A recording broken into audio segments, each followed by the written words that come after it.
The Marlins turn to their ace, Sandy Alcantara, and they're hoping that he gets back to that ace form. This will be his 15th start of the season, coming off a no decision against the Nationals on Friday. Marlins scored in the 8th inning. They won 6-5, but Sandy 10 hits, and that matched a season high. I'm sure Belt was racing to the ballpark today, one of few to face Sandy during a day game. Yeah, not too many guys have taken the early bus with Sandy on the mound. That's lined, and he continues to have success against Alcantara. Brandon Belt with the line drive single. Vladimir Guerrero Jr. went 1 for 4 with a double last night. This one to right.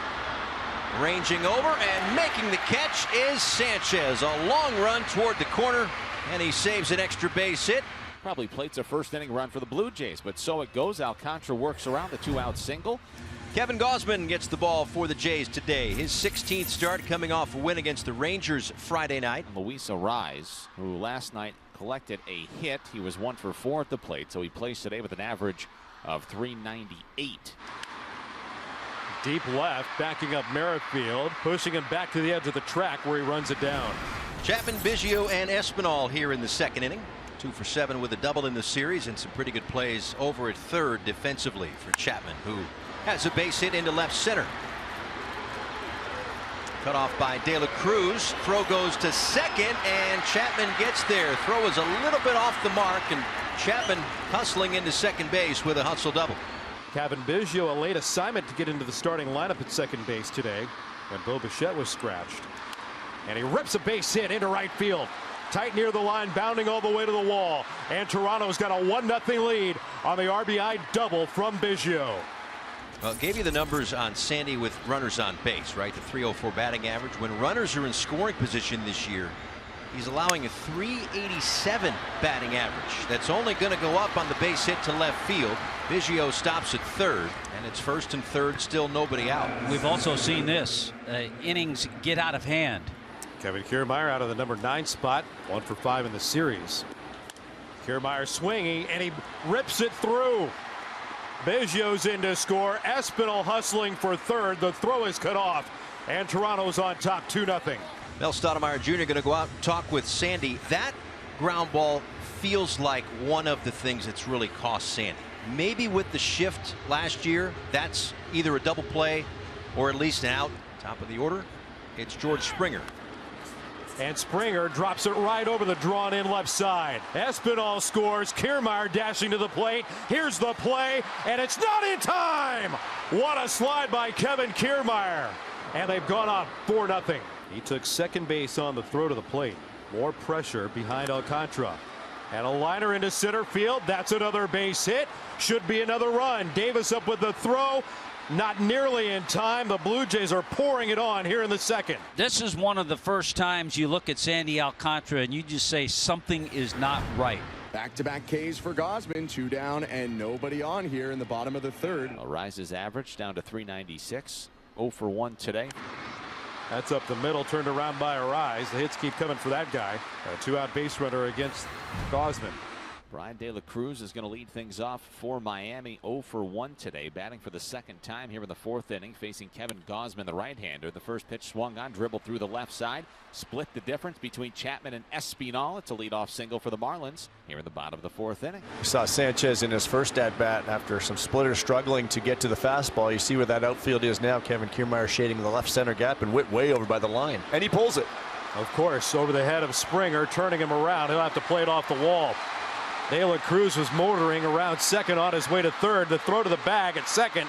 Not in time. Here's the first trouble of the day for Gausman. Second and third, nobody out. Here is Garrett Cooper, and he swings and hits a ball in the air, fairly deep left field. Merrifield's going back out of the warning track. Wall reaches up, can't get it off the top of his glove. De La Cruz is going to score. Here comes Sanchez. Throw comes in towards the plate. Not in time. It's a 2-run double for Garrett Cooper. Marlins chipping away. It's 5-2 Toronto. So a little bit about the All-Star voting. Oh yeah. This is phase 1, and so that, and then they take the top 2 in each position, and they will advance to phase 2, which begins on Monday. The voting begins on Monday.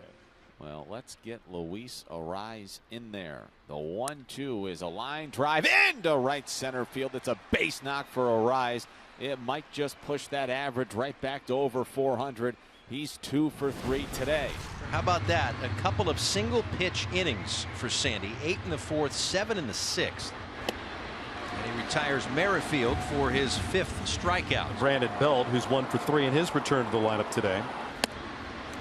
And a punch out. Back-to-back strikeouts and make it 6 for Sandy.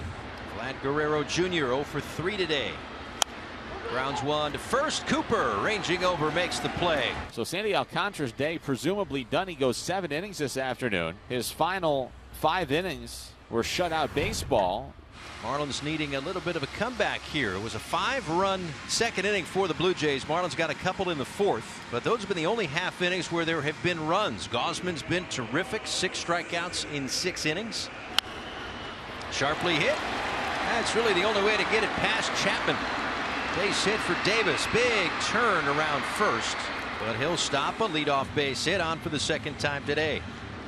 Jacob Stallings takes one inside, so far inside that he got clipped with it. Well, all of a sudden, Marlins bring the tying run to the plate. Hit hard, pass Vladdy into right field. Davis rounding third. He's going to score. Garrett Hampson with an RBI single. Marlins are down by 2, but it looks like that might be the end of the day for Kevin Gausman. John Schneider out. He'll make the pitching change. Chapman 1 for 2 today, a double, a walk, and a run scored. That's charged off the bat of Chapman out to deep left field, and you can forget it. Number 10 on the season for Matt Chapman, an absolute no-doubter. The Blue Jays have their 3-run cushion right back. Jordan Romano trying to lock up the Blue Jays' 3rd win of the road trip. Jordan recorded his 21st save of the season last night right here. That ties him for the majors lead with Emmanuel Clase of Cleveland. Swing and a miss. Wendell down on strikes, 1 away in the 9th. Count full to Jonathan Davis.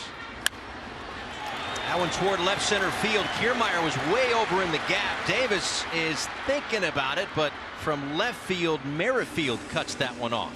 Bring up Nick Fortes. Fortes pinch ran for Jacob Stallings in the 7th inning. Did he go? He did not. And the Marlins will make it interesting. 1st and 2nd, 1 out. Tying run, Yuli Gurriel coming to the plate. Big swing and a miss. And Gurriel off the bench. He's dispatched on 3 pitches from Romano. 2 down. And now you've got the hit machine in Luis Ariz stepping to the plate. In the middle of the diamond, Espinal's got it. Runs it to the bag to finish the ball game. Jordan Romano takes over the saves leader with his 22nd of the season. The Blue Jays use a massive 5-run rally in the 2nd. They ride the wave all the way through behind Kevin Gausman. They pick up 2 out of 3 in the series here on South Beach, and it'll be a happy flight back to Toronto.